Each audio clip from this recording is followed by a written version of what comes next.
If you're interested in supporting this work, you can support me on Patreon, and that will help me make more videos and more podcasts for you in the future. Click the link down below on Patreon, or I'll put the link up here in the corner to Patreon, so you can go there and become a Patreon supporter.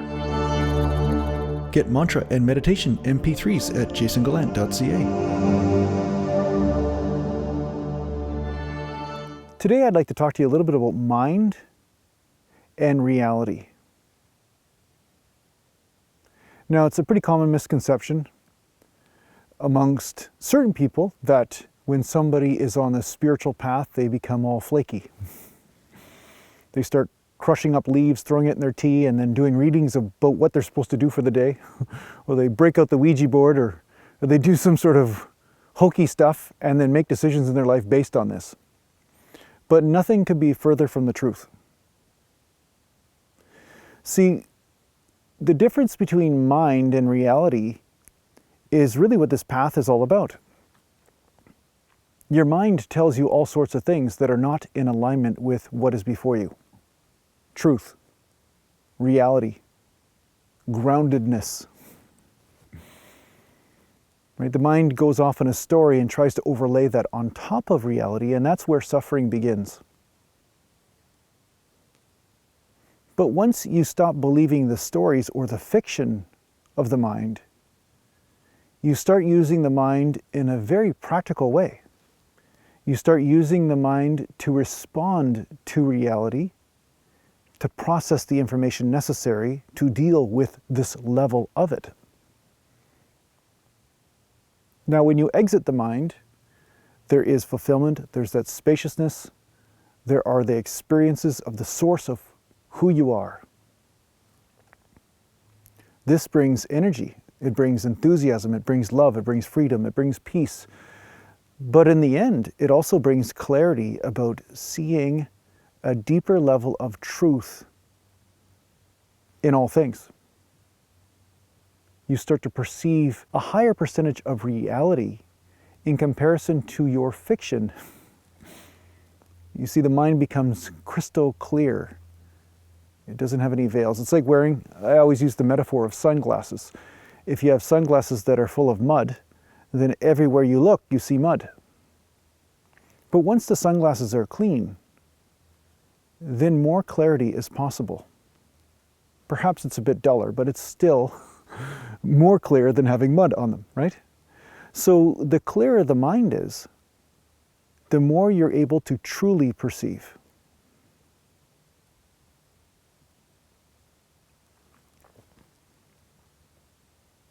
You're not overlaying your fiction based on your suffering over top of what's going on in front of you. I met people that had bills, as an example, they had bills coming to their house by the boxes.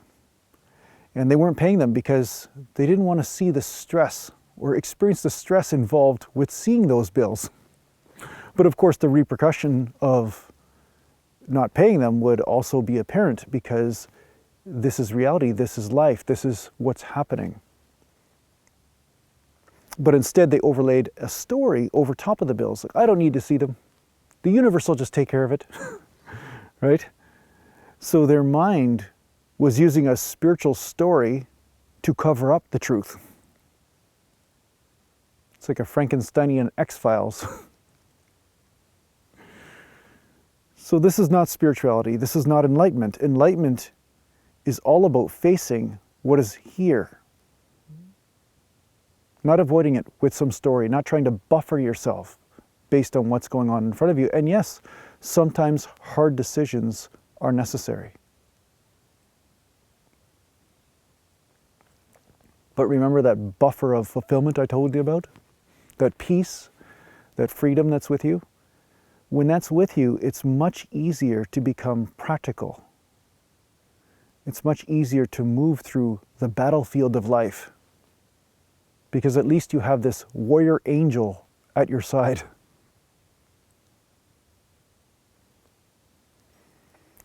So being flaky has nothing to do with enlightenment. Spirituality isn't about creating a story around things that you aren't willing to deal with. There may be many energetic stories involved, but they're not necessarily the ones that your mind is making up. So a good tip is If your mind is creating more obstacles for you through stories, it's time to not listen to it. But definitely listen to reality that is in front of you. If things are going on in your life that need to change in order to create the effect for your greater good, such as survival, such as moving into a circumstance that is more in resonance with you, then by all means take those actions. It doesn't mean you're less spiritual or wrong in some way because you're following your heart to the highest degree. That's all anyone can do, is just do their best, right? But when you are faced with hard decisions, don't try to cover it up with a story.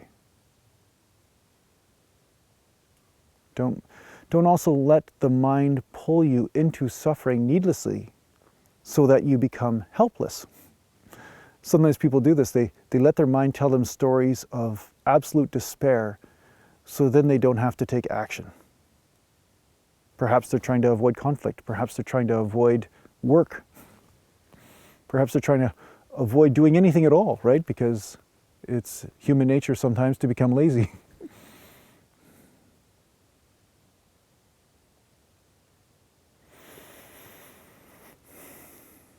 So the practice of doing nothing assists you with clearing out these stories in your mind. The practice of meditation, the practice of being here.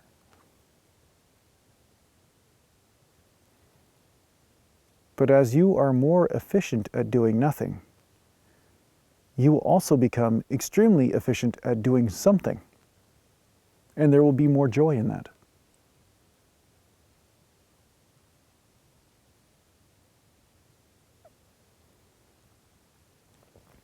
So don't believe the mind. Don't believe the scary stories the mind is telling you about why you should avoid life, why you should avoid here. The mind doesn't know what it's talking about. It's not the source of your fulfillment. Your heart is, and your heart is always here. So let go of the stories and remember here.